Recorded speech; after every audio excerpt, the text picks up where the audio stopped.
y mi esposa. Y posiblemente mi esposa estará hablando sobre soportes. Realmente, si nos damos cuenta, el Concilio de Trento nuevamente fue una reunión en la Iglesia Católica en respuesta a la Reforma Protestante con el objetivo de definir la doctrina católica y reformar la vida religiosa. Esto hasta la fecha nos sigue impactando porque es un cambio que hubo.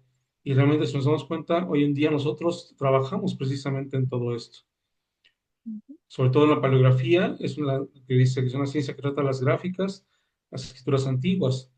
Palios, que es antiguo, grafos, escritura, y a ciencia o disciplina, que es el estudio de la escritura antigua.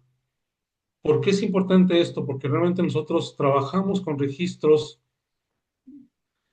que fueron realmente escritos en la antigüedad, en la Iglesia Católica, sobre todo, porque es uno de los lugares donde encontramos, pues la base donde encontramos la mayor parte de la información que necesitamos para hacer nuestro trabajo de genealogía.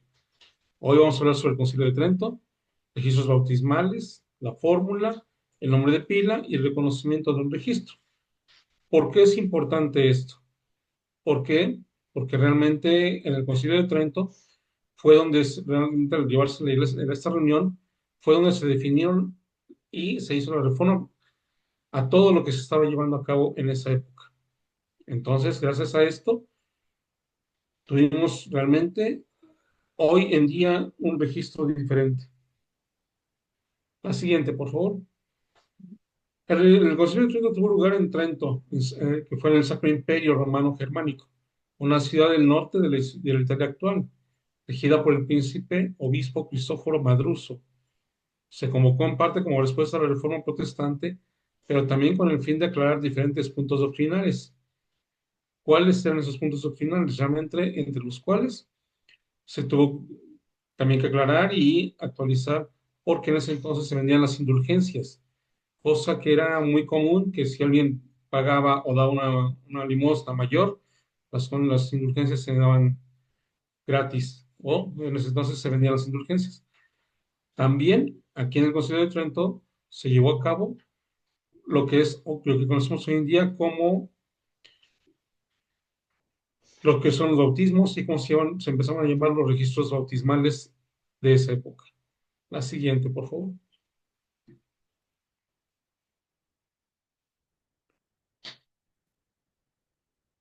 En esta diapositiva realmente nos damos cuenta de lo que son los registros bautismales, que fueron desde el siglo XVI hasta la actualidad. Por eso les decía en ese momento, aquí la importancia de haber tenido este concilio de Trento, que fue donde realmente se llevó a cabo todo esto, que hasta la actualidad sigue impactando en las fechas y se sigue manejando de esta manera, que dice, por medio de los registros bautismales podemos obtener información de los nacimientos que sucedieron antes de que existiera el registro civil. Estos registros de bautismos nos dan información muy importante sobre la persona, tanto del bautizado como de la familia. Realmente en estos registros encontramos inclusive a los abuelos, a los padres y realmente a veces hasta sabemos qué día y en qué horario nació. Y también nos encontramos la información de quién fue quien lo realizó, que en este caso era un sacerdote.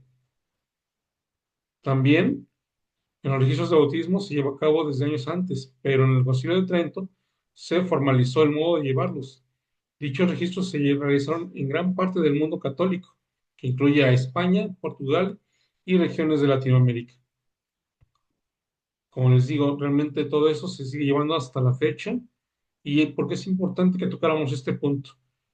Porque a veces tenemos que aprender a identificar lo que son los registros bautismales cuando estamos haciendo nuestra genealogía o estamos ayudando a alguien más. Es donde, pues, le vuelvo a repetirles, encontramos mucha información que a veces pasamos por alto o hay miembros que nada más dicen, ah, este nombre, ya encontré el nombre, con esto el nombre y fecha de bautismo, con esto me quedo. No, es enseñarles a que realmente podemos leer todo el registro. Es donde les vuelvo a repetir, nos encontramos a los padres, a los abuelos y algunas veces hasta bisabuelos. La siguiente, por favor.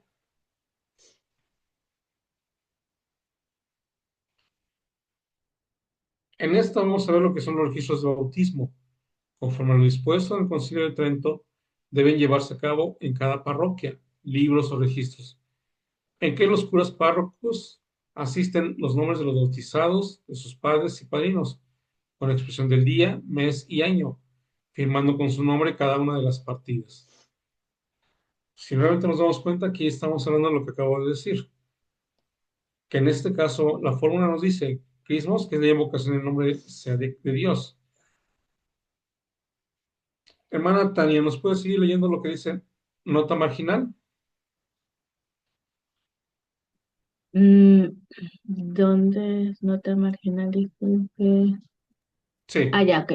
Lugar, ciudad, departamento, villa, parroquia, vicaria, etcétera. Fecha, día, mes y año. Ministro, cura, párroco, bachiller, vicario, presbítero, etcétera. Identificación del bautismo. Bauticé y exorcicé a. Bauticé solemnemente a. Puse los santos óleos y el sagrado crisma a. Nombre del infante o párvulo. Padres, padrinos y firma. ok, hermana Tania, en sus palabras, ¿qué le entienden a este registro o qué es lo que nos está mostrando? Aquí están los detalles de cuando registraron, imagino, al niño, ya sea por el bautismo, en esa época tenían padrinos, bueno, ahora también la Iglesia Católica, quién hace el cura, eh, el nombre del niño que le van a dar, y el día y toda la fecha de donde lo hicieron, el lugar. Todo está detallado prácticamente. Ok, gracias. Si nos damos cuenta, este tipo de fórmula se utiliza en todo lo que es Latinoamérica. Entonces, es importante que podamos realmente identificar ese tipo de registros. ¿Por qué? Porque realmente nos damos cuenta que a todos nosotros nos aparece. Inclusive, si vamos más atrás, como ha sido en el caso de nosotros, en el caso de los españoles se utilizaba muchísimo esto. En Europa también era muy común tener este tipo de fórmula. Entonces, es importante que podamos conocerlos, identificar qué es lo que contiene cada uno. Ahora sí, la siguiente, por favor. Mm. Yo quería comentar algo. Ok, Este, Mara. en mi experiencia, cuando yo empezaba a ver los de los registros, yo no le entendía cuando decía bachiller, vicario, presbítero. Es algo que fui aprendiendo, conforme fui viendo estas clases. Entonces, a veces tenemos ciertos, nombres y no sabemos ni por qué están ahí, o el por qué dice bauticé y exorcicé, o por qué están los crismos, ¿verdad? Que identifica, ¿verdad? Que ha sido en el nombre de Dios, o sea, que es un registro religioso, ¿verdad? Y pues como mencionaba usted, pues sí, tienen como los nombres, y tienen un poco más de información. Y eso ayuda el poder saber qué contiene, los registros para poder leerlos con una mejor eficaz y poder extraer la mayor información para nuestra historia familiar. Gracias, hermano. A usted, gracias. Ahora sí, la siguiente, por favor. Ok, también en los registros vamos a encontrar muchas veces este tipo de situaciones. Hermana Lupita, por favor, ¿nos lo puede leer?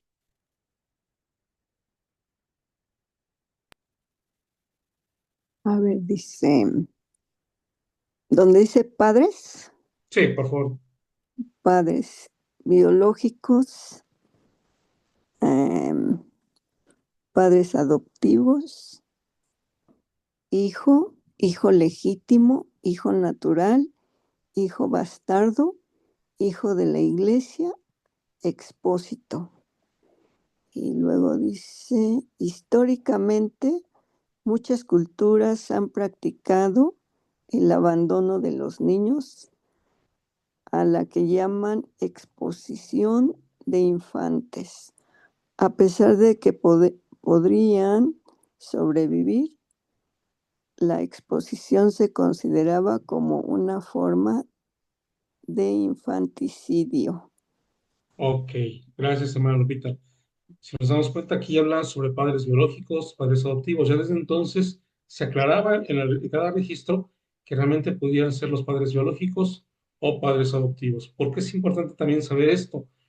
Porque cuando estamos haciendo la genealogía o nuestro árbol, podemos encontrar también esto, que padres biológicos se llama realmente a quienes son los padres realmente del niño, o los padres adoptivos. que eran niños que eran adoptados y tomaban entonces el apellido de la familia que lo estaba adoptando en este caso. Entonces, si nos damos cuenta aquí también, en padres adoptivos, nuestro árbol genealógico también sufriría una modificación, porque entonces veríamos que nuestro apellido tendría un origen diferente o provendríamos de una familia distinta. Cuando habla de hijo legítimo, es el hijo que nacido dentro de una pareja. Hijo natural normalmente se refería cuando era de un matrimonio que no estaba casado. En esa época también se hablaba de hijo natural. De un hijo bastardo, cuando realmente a veces la Iglesia Católica decía, pues fue concebido nada más, pero fuera del matrimonio, o fue entre una pareja que uno de los dos estaba casado y entonces se le llamaba hijo bastardo. Hijo de la Iglesia, normalmente también se le llamaba así.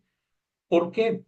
Porque la Iglesia los recogía a los niños, a los infantes que eran abandonados. También la Iglesia los bautizaba y los presentaba como hijos de la Iglesia. Entonces, aquí también vamos a encontrar que no existe un registro de padres. Y es donde también a veces nos podemos llegar a encontrar con una pared que dice, no encuentro más datos, y al decir hijo de la Iglesia, pero también dentro de este registro puede existir un nombre o algo, a pesar de que diga hijo de la Iglesia, a veces se registraba el nombre de la madre o el nombre del padre, aunque no se les decía directamente como hijo de ellos. El expósito realmente eran niños que realmente eran abandonados, también vuelvo a repetir, igual que el hijo de la Iglesia, pero en este caso muchos no llegaban a sobrevivir y eran aún así registrados y bautizados para que pudiera existir un registro de que un niño existió o nació en esa época. ¿Alguna pregunta hasta aquí? Ok. La siguiente, por Sí, yo favor. quisiera hacer una pregunta. Ok, hermana Noemí. Fíjese, sabe que ese es un tema muy común, ¿verdad? El tener personas que han sido criadas por otros padres o que se les ha dado el apellido de esa otra persona, ¿verdad? En el caso de su árbol, porque ellos a veces preguntan a quién deben de colocar, pues, o a su padre que lo tuvo o a la persona que lo crió y que tienen ese apellido, pues no de la persona que lo tuvo, sino de la persona que los crió. Entonces ellos dicen que aquí me voy a sellar. En este caso se sellan a ambos. ¿Por qué? Porque realmente ellos son los que deciden a quién se pueden sellar. Aquí en México normalmente se dice pueden sellar a ambos padres, o tanto el biológico como el adoptivo. ¿Por qué? Porque realmente, legalmente, es hijo de, cuando es hijo adoptado. Pero también podemos sellarnos al padre biológico, porque muchas veces, como lo dice usted, son hijos adoptados que dicen, es que me crió fulano y tal. Y eso es muy común, lo hemos encontrado últimamente, que todo el mundo llega a su pregunta y dice, es que, a ver, tengo mi papá biológico, pero me registró mi papá adoptivo. Entonces les explicamos que se puede sellar a los dos, ellos como hijos, pero ya en el caso de la pareja, cuando la mamá muere o por los padres ya están muertos, pasa lo mismo. La mamá puede ser sellada a los dos. Ok, y en la estructura del árbol entonces habría que colocarla a ella con su padre adoptivo y a ella con su padre biológico. Exactamente. Y trabajamos con ambos árboles. Ok, gracias hermano. De nada. Yo Siguiente, por favor. Ok, tengo una pregunta. hermana. Qué pena, es que estoy un poco disfónica. No se Tengo, preocupe. tengo un caso. Sí, eh, Hay un miembro que me ha estado preguntando.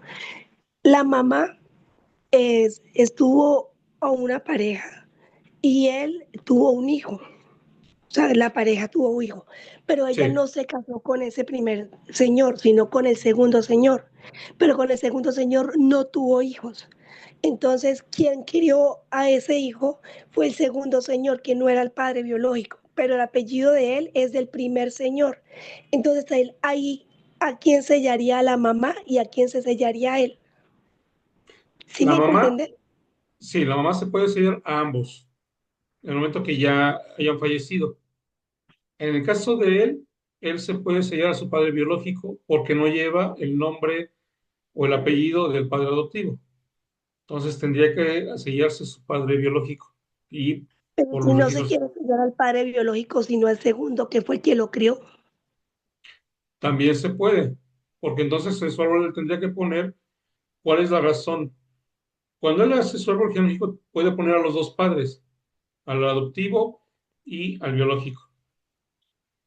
Entonces, pero él tendría que ponerse como hijo de, para que realmente pueda sellarse, en su árbol genealógico tiene que aparecer junto con la persona a la que él se quiere sellar. Ya, ok. Muchas gracias, hermano. De nada. De hecho, ahí en el árbol aparece en detalles, ahí tiene la opción para poder poner en la sección de miembros de la familia. Y ahí, en ese icono de padres y hermanos, ahí puede editar para que aparezca agregar el parentesco y explicar el motivo del cambio y ya la le da clic y le da guardar. Entonces, de hecho, aparece una pequeña lista cuando ustedes abren, ya sea en su móvil o en su plataforma, aparece adoptivo, biológico, custodia, tutela, padrastro o madrastra. Entonces ya ustedes le ponen esas opciones y ponen sus sus comentarios en el recuadro de cuál es la razón de de cuál es el parentesco de ellos. Ujú. Hermano, una pregunta, disculpe. Yo tengo el caso Sí, de mi papá. Mi papá, él fue criado por su abuela, pero su abuela era no su abuela porque es la segunda esposa de su abuelo legítimo. ok, Y la mamá de mi papá, que es mi abuelita, ella no lo crió, sino que lo crió su mamá adoptiva, en este caso sería, o mamá, no, madrastra sería, porque la madrastra nunca tuvo hijos y crió a los hijos del abuelito de mi papá y a sus nietos, algunos nietos. Prácticamente todos ellos fueron sus hijos, pero no, de ella nunca tuvo. Mi papá es miembro.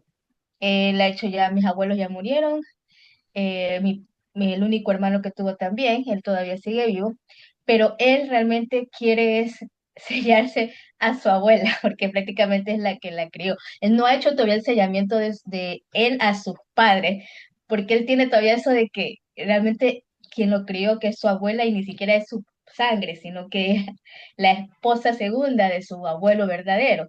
Entonces, no sé cómo ahí se haría o si él debería solo sellarse a a sus padres normales y los padres de ellos la abuelita, o sea, la mamá de él, podría sellarse a su papá, como acaba de decir, a su papá verdadero con sus madrastras y su mamá verdadera, como usted dice, puede hacerlo con los dos, ¿verdad?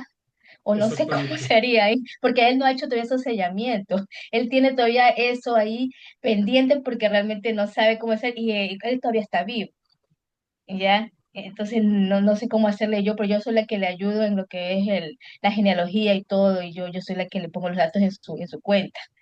Incluso él quiere ya sacar esta semana tarjeta y todo, pero no sé cómo ayudarle en esa parte o cómo sería ahí.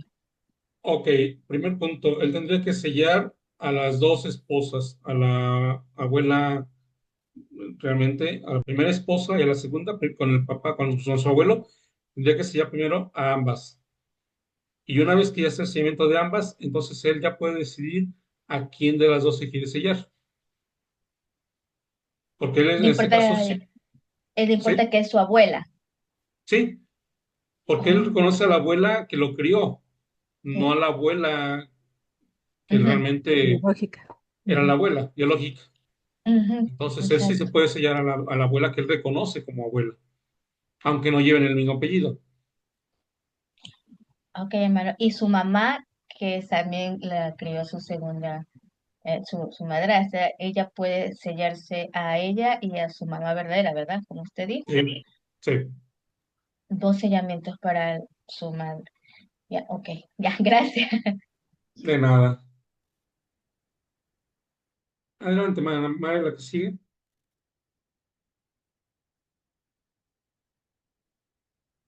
Ok, aquí está la fórmula. Nombre del infante, dice, normalmente los registros se encuentran de esta manera, que dice, en esta iglesia parroquial de, nos va a decir de dónde, de qué tipo de parroquia era y de qué lugar. La fecha de, el día de y del año. Si se dan cuenta, dice yo, de teniente de cura, bauticé solemnemente, puse óleo y crisma. Aquí se refiere realmente a teniente de cura, solamente realmente se refiere a quien está realizando el bautismo. Ahorita aparece como teniente de cura, puede aparecer como bachiller, como presbítero. Aquí es donde la hermana nos explicaba hace un momento, dónde encontramos estos nombres que vimos anteriormente, que son bachiller, que son cura. Entonces realmente nos debemos identificar únicamente como la persona que estaba realizando el bautismo. Y aquí habla de y crisma, viene el nombre del niño que está haciendo el bautismo, y habla de tantos días, nacido el hijo, y es hijo legítimo de el padre, primero el nombre del padre, luego el de la madre, abuelos paternos, abuelos maternos. Fueron sus padrinos, originarios y vecinos de. Aquí, ¿por qué aparece vecinos de? Porque a veces es importante que también podamos saber realmente de dónde eran. Y podemos identificar desde ahí dónde son nuestras raíces originalmente. Y se hablaba de esta doctrina, les advertí la obligación de enseñar la doctrina a su hijado y el parentesco espiritual que contrayeron, y lo firmé. Realmente esta fórmula es lo que vamos a encontrar en los registros bautismales. Entonces, es importante que podamos identificar esta fórmula porque es donde, lo que les decía al principio, donde vamos a encontrar realmente mucha información de la que nos va a mostrar que realmente quién realizó el bautismo, quiénes eran, de dónde procedían. Entonces, vayamos identificando realmente este tipo de fórmula. Gracias.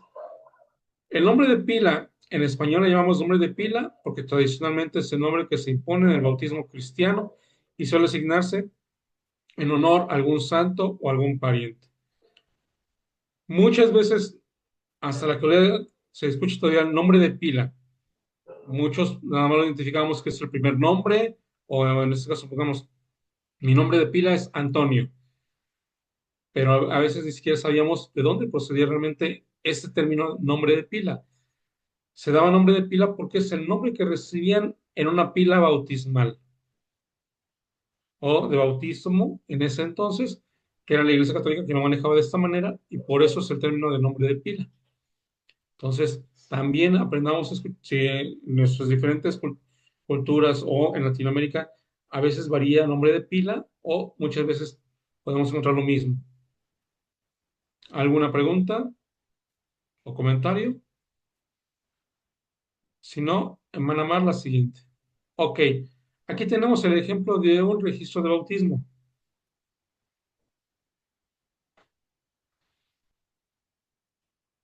Hermana Lemos, si nos puede ayudar, por favor. ¿Puede identificar qué tipo de registro tenemos en este momento? Ya, hay un momento, ya. Estoy apuntándolo para mirar. ¿La podemos ampliar un poquito más, hermana Mar, para que la hermana vea?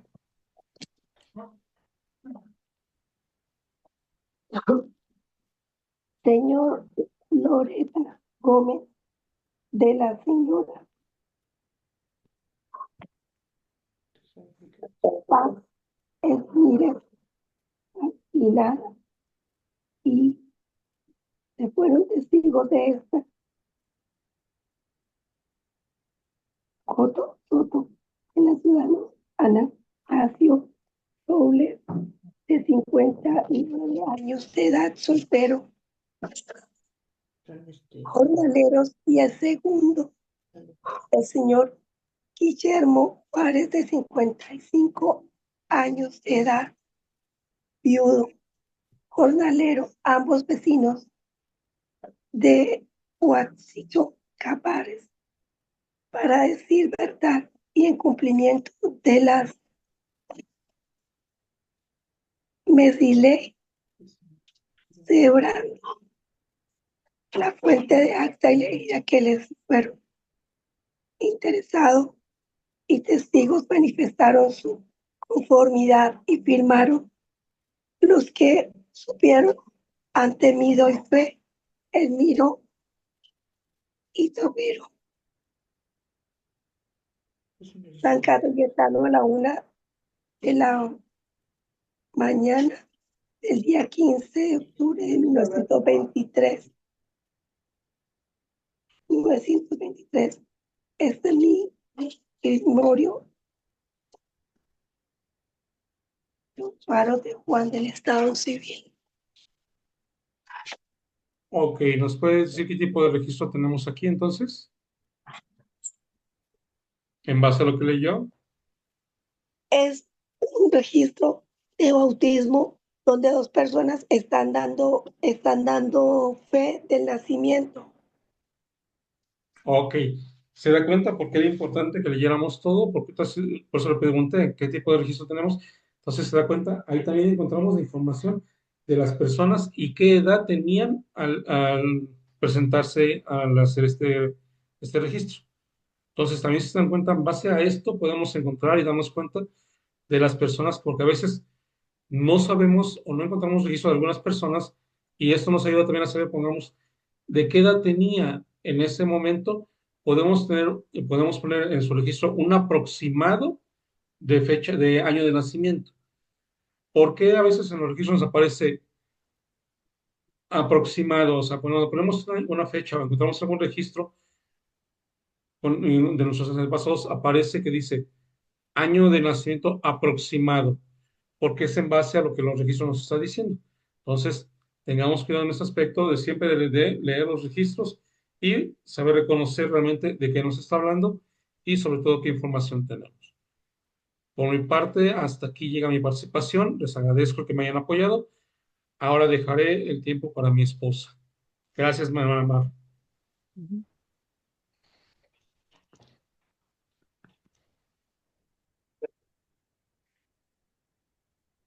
Buenos días, hermanos y hermanas. Pues aquí en el índice, epigrafía, clasificación de soportes, soportes blandos y duros, papel y tinta, aplicar lo aprendido. Entonces, pues vamos a aprender sobre el papel. En la siguiente página, hermana, la epigrafía es la ciencia que estudias inscripciones antiguas grabadas en una superficie o soporte dura, como piedra, metal y madera. Proviene de dos palabras griegas, epi, que significa sobre o encima, grafie, escribir. La siguiente, hermana.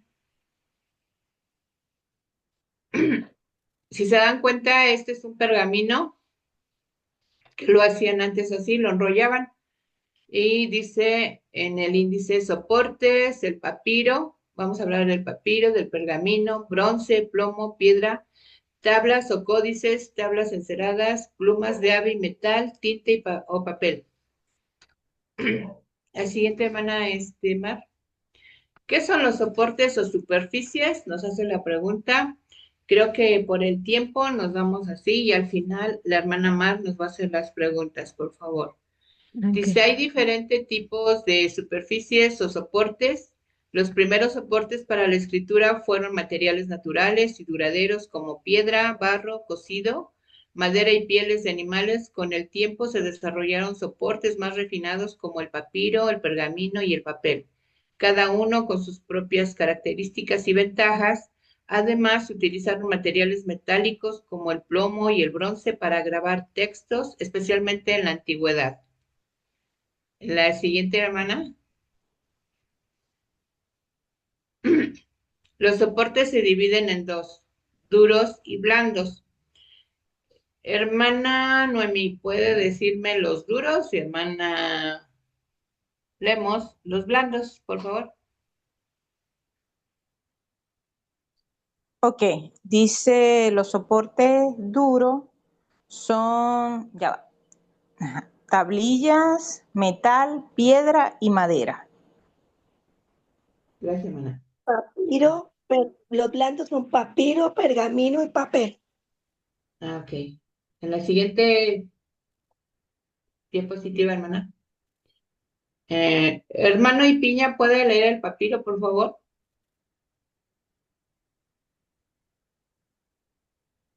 ¿Quién más está?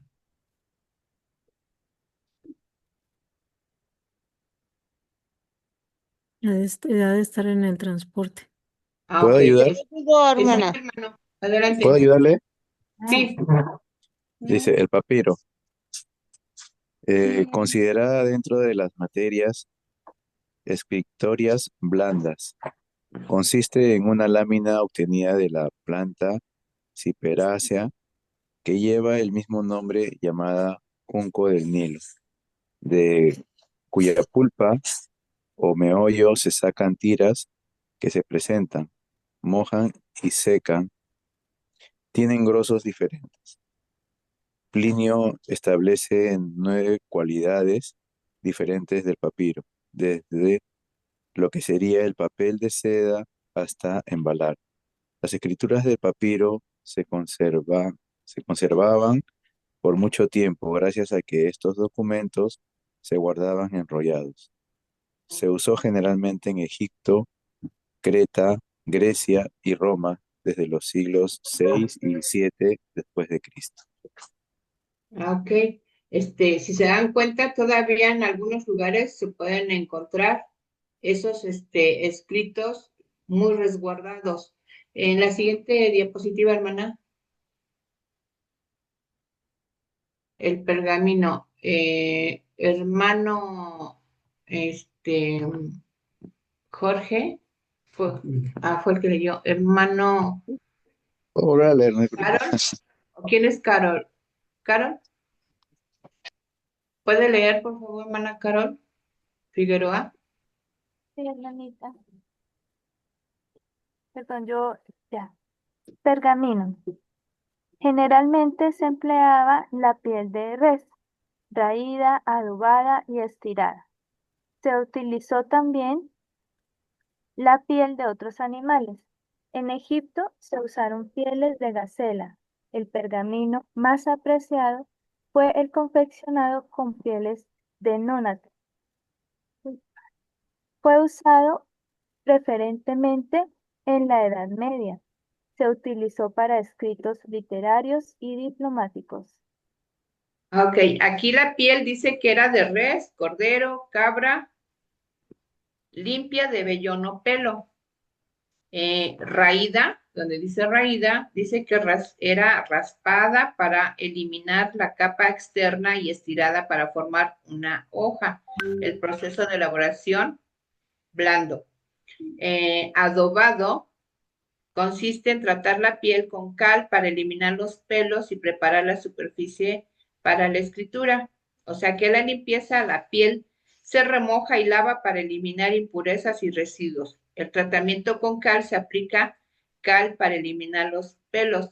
Me gustaría que explicara la hermana Elba de referente con pieles de nonato. Hermana Elba, por favor. Sí, se puede decir que son de los bebés, por eso era más fácil de manejar y también, pues, sobre todo sí, bueno, era el de los, no sé cómo, bueno, bebés, pero no sé cómo se le llama, no me acuerdo cómo se le llama, en un animal. No. Ajá, pero eran, animales, se puede decir que recién nacidos y era muy fácil manejar ese tipo de piel, así se le conoce. Disculpe, hermanita, al contrario, no eran nacidos, por eso se dice nonato, ¿sí? Y Okay. sí, es esa aclaración, preciso, por eso dice esa frase. De Okay. no nacido. Sí, señor. Gracias, hermana. Gracias, hermana Elvita. Ahí es donde ven, aquí señalando aquí, el logotipo.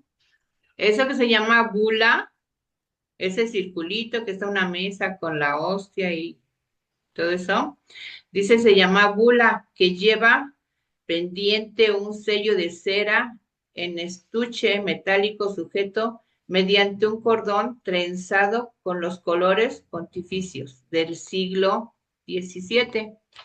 ¿Sí? Si se dan cuenta ahí todo, y uno lo puede ver que pues que se iba a imaginar que en una hoja lleva un sello de cera. La siguiente página, por favor. Tenía levantada su mano Ok. Ana Carol. Hermana Carol, adelante, hermana Carol. Sí, gracias, hermanitos. Solo para hacer una aclaración. Cuando habla de nonato, nosotros tenemos entendido es como en el humano, ¿no? En este caso, lo que está explicando la parte del pergamino se trata de nonatos en animalitos, ¿sí? No, no es en humanos. Ok, sí, Así es. gracias, Sí, hermana. en animalitos, es en Sí, animalitos. Bueno, yo decía de bebé, pero en animalitos. Hago la aclaración. sí, hermana Elba, yo lo sé, gracias. Mm.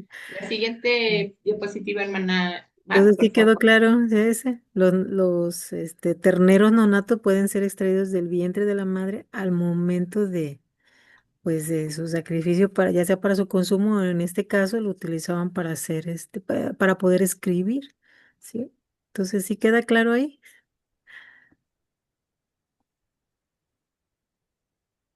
Bronce. Este material duro se usaba para los diplomas de los militares en Roma. Era la acreditación del Civitatis y el Ius Convui. También se otorgaba como diploma a los soldados y enviados especiales a los países extranjeros a fin de justificar la ciudadanía romana. Aquí en ius civitatis significa en latín derecho de ciudadanía. Ius convui, derecho a contraer matrimonio. En el pasado era más restringido, como se veía en el derecho romano, donde solo los ciudadanos romanos y latinos veteris tenían este derecho, ¿sí? O sea, una nueva traducción del Antiguo y Nuevo Testamento. De la antigua civilización, una encíclica de León de tercero dedicada a los arzobispos y obispos de Grecia, ¿sí? Pasamos a la siguiente diapositiva. Piedra. ¿Alguien quiere leer que no ha leído, por favor?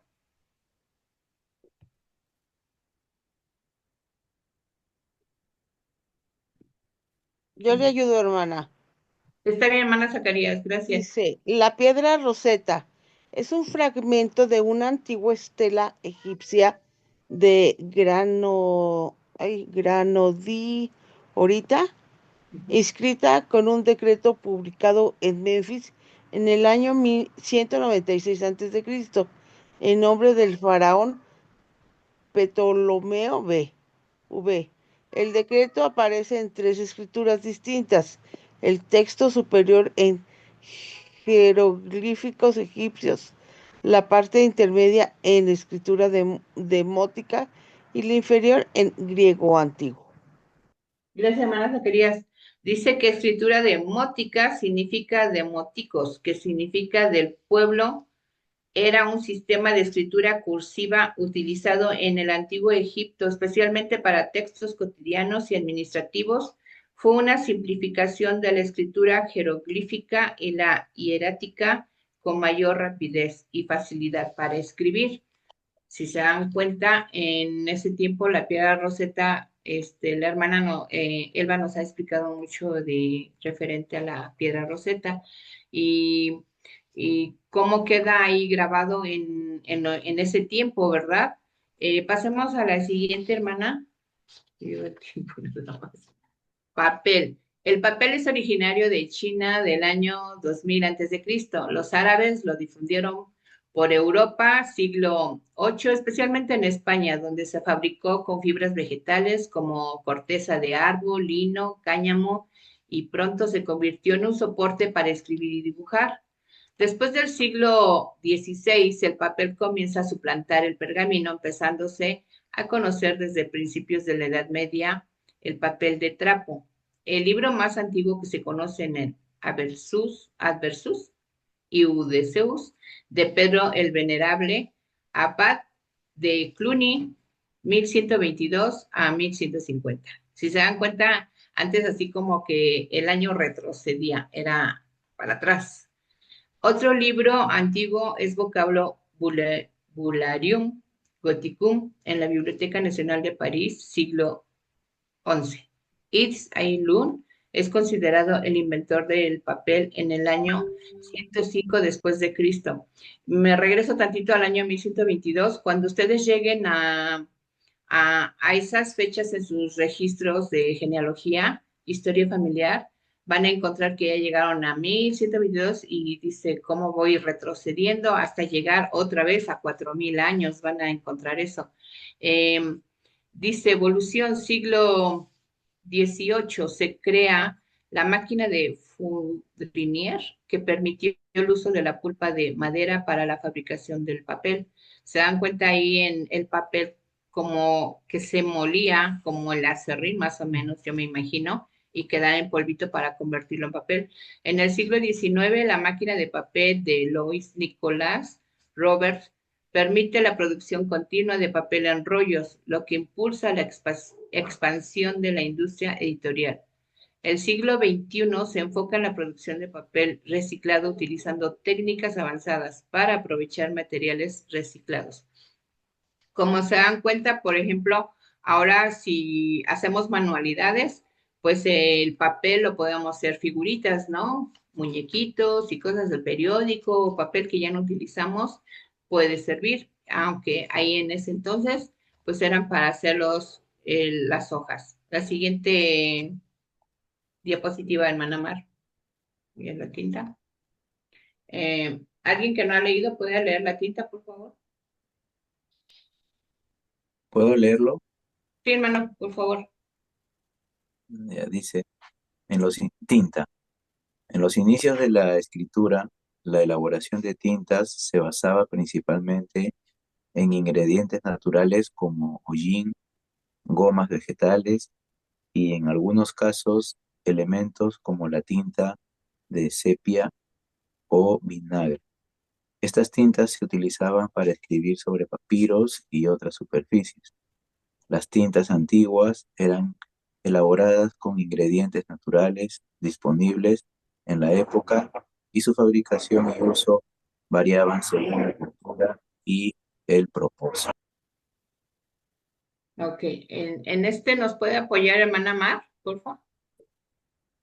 ¿En la tinta? Bueno, pues se utiliza diferentes tipos y en aquella época, bueno, el crearla o el hacerla, pues sí costaba un poquito. Ya ahorita, pues la tinta, pues es más fácil de hacer, ahora ya usamos las plumas, o bolígrafos, sí. Entonces, antes, pues sí costaba, ya va dependiendo la época y ha ido evolucionando conforme va pasando el tiempo. Mi papá a mí me regalaba que se llamaban plumas fuente. Esa todavía estaba en tinta china, que es así como la conocemos, y la poníamos, y mi papá siempre me regalaba esas plumas.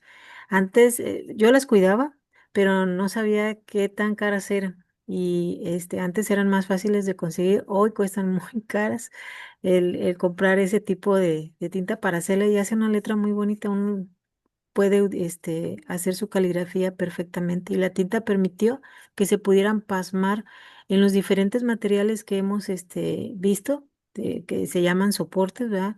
Sean blandos o sean duros, para que la escritura fuera grabada mediante ese tipo de cinceles, incisiones o relieves, ¿verdad? Y que se pudieran usar. Y hoy en día podemos leer nuestros documentos o como en la Piedra Roseta, ¿verdad? Que cuando estaban en plena guerra, pues en lo que estaban haciendo una trinchera encontraron esa Piedra Roseta. Y hasta el día de hoy es una pelea entre esos países europeos para poder tenerla. Sí, entonces es importante ver cómo el Señor dentro de este plan de salvación nunca nos ha dejado solos. Ha utilizado diferentes tipos de soportes para poder plasmar nuestra historia y la tinta ha sido primordial. Entonces ellos utilizaron todo tipo de utensilios. Ahorita pues aquí nada más estamos viendo algunos, ¿verdad? No toda la lista de soportes que usted nos dio. Esa es otra clase, ¿verdad? Y tenemos la oportunidad de poder leer nuestras fuentes. Como decía su esposo, eh, hacemos que podamos encontrar esos datos adicionales, como la edad de cada uno, como el documento que leyó la hermana, que venía línea paterna, línea materna, y venían los abuelos, la edad de ellos, sus oficios, cosas extras, que hoy en día al menos aquí en mi país o donde estoy, en la región donde estoy, ahora un acta de nacimiento o eso que utilizamos, que es un soporte, que es un papel más fino, más delgado, que ya se utiliza otro tipo de tinta y de impresión. Ya nada más vienen los puros nombres de los padres, las fechas y ya, y di que nos fue bien, ¿verdad? Entonces aprovechemos toda esa información que tenemos hoy en día y que gracias a nuestros antepasados y a lo que el Señor puso a esos grandes hombres y mujeres para que pudieran realizar todo este tipo de soportes y que la tinta pues es esencial para poder plasmar nuestras historias. Gracias, hermana. Gracias, hermana Mar. La siguiente diapositiva. Pues aquí Hermana Elba, ¿nos puede decir qué registro es este?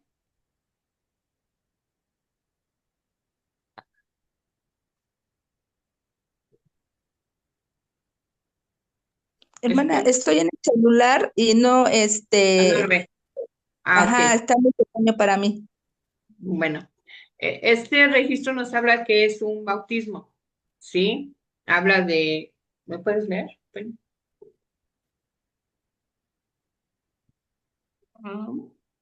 El 11.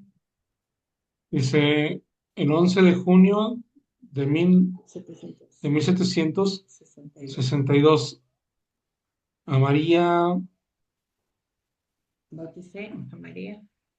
bauticé a María Estuardo, hija legítima de matrimonio de Manuel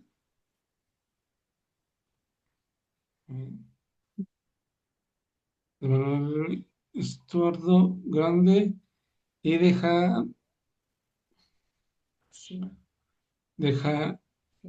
Jashuina Espectro. Realmente aquí si nos damos cuenta,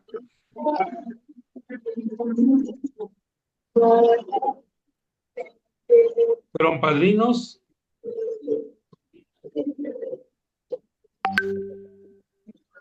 Víctor Reaga y María Dolores. Ok. Se dan cuenta, en este registro es bautismo y era muy pequeño y nada más nos habla de los padres. En otros registros que encontremos, nos puede hablar de abuelos paternos, abuelos maternos, las edades, si ya fue finado, y de referente a eso podemos sacar fechas aproximadas para poner y poder crecer nuestro árbol genealógico.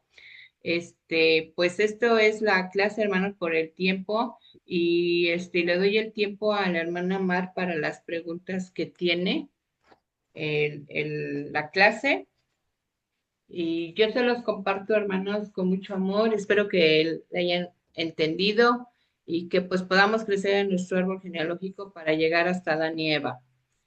Su tiempo, hermana Mar, porfa. Gracias, hermanos. Esto lo comparto en nombre de Jesucristo. Amén. Amén. Bueno, Amén. vamos a aplicar lo aprendido Amén. que la hermana San Juanpa nos dio a conocer. Entonces, vimos, vea, que ahora sí que con sus propias palabras dice, describan qué es un soporte o una superficie. ¿Quién nos puede decir? De acuerdo a lo que vimos, ¿qué era un soporte? La hermana lo explicó hasta mm, como era una de sus primeras, diapositivas.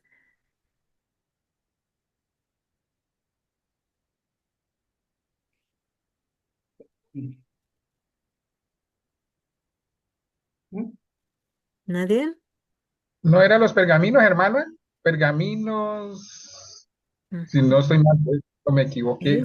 Sí, no, está muy bien. O sea, un soporte, alguien No más que ya nos dio eran, la idea, ¿sí?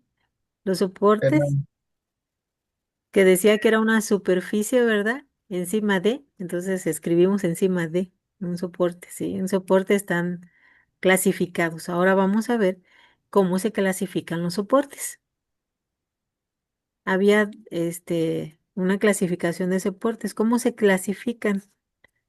En duros y en blandos, hermana. Así es, en duros y en blandos. Entonces, ahora mencionen un soporte duro muy conocido y su contenido. ¿Cuál es uno de Bueno, los más conocidos? ajá, a mí me tocó leer precisamente lo de la piedra roseta, hermana. Ujú. Mm, De un soporte duro, pues bueno, la piedra, y pues ahora sí que uno de los conocidos, pues la piedra roseta. Muy bien, ok. Todos los soportes, recuerden, los blandos son pues aquellos que son más, más flexibles, más orgánicos, son usados más para la escritura cotidiana y la producción de los documentos. Y los duros pues son como lo que acaba de mencionar, como el bronce, los metales, o sea, la piedra. Y bueno, en nuestros días utilizamos un soporte. ¿Cuál es? Hasta nos explicó la hermana la historia de eso. Hay un soporte que utilizamos hasta el día de hoy, que ha ido pues El cambiando papel, el el papel. papel. Gracias, hermana. El papel. Entonces vamos a ver si hemos respondido. Ahí está. Sí, entonces, ¿cuál es el soporte? Bueno, es donde se escriben o se graban pues todos los registros o todo aquel documento. Y ahí están duros y blandos, la piedra roseta que contienen los jeroglíficos y el papel. Muy bien, a cada uno de ustedes. Bueno, pues ahí está la bibliografía consultada donde se tomó el material, parte de ese material, y y la biblioteca Wikipedia. Entonces, para que ustedes puedan consultarla con más calma.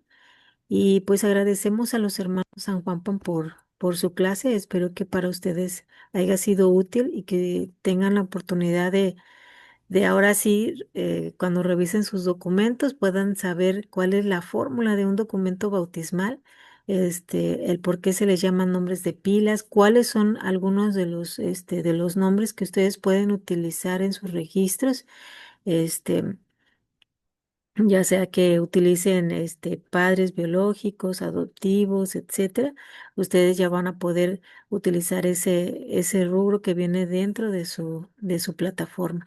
Entonces, gracias hermano San Juan por la clase y por darnos la oportunidad de conocer un poquito más de nuestra historia, de nuestros documentos y la manera de por qué es importante pues la clase de paleografía, porque aquí ya podemos aprender a identificarlos y de esa manera nosotros poder hacer una obra pues más efectiva, con mucho más amor.